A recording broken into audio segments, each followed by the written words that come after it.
Originally, aerogels were expensive to make, and thus only labs with large amounts of money were able to make use of them. NASA used aerogels as an insulator in their spacecraft to fight the cold conditions of space, and their lightweight was especially useful in spacecrafts where you're fighting gravitational pull to get out of orbit. NASA, however, found an even better application for these unique materials. One problem that NASA has continually chased after is determining what space dust is made out of. This knowledge can answer long unanswered questions about how the solar system came to be and the composition of our planet.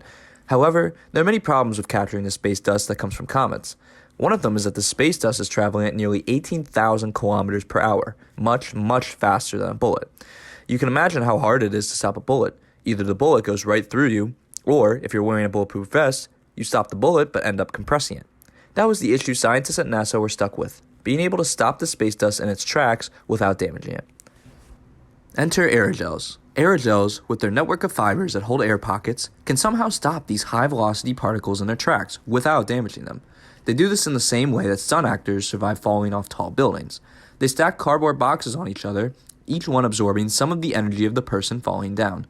This cushions their fall without damaging the actor. Aerogels can do the same thing, but instead of cardboard boxes, they use their many foam walls to absorb a small piece of energy from the space dust.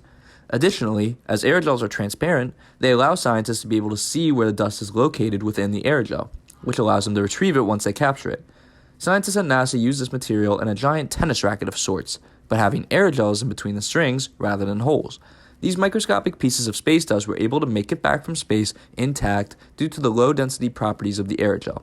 The results from this experiment showed that the dust contained aluminum-rich melt droplets, which changed the thought process of how comets are formed. Aerogel's properties have found some use in niche applications, such as NASA's quest to determine what space dust is made out of. However, aerogels being as expensive as they are have made their applications limited.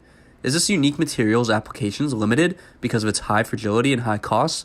With some additional research, we have found ways to make aerogels useful in way more applications than just NASA programs, and even have them in our own homes.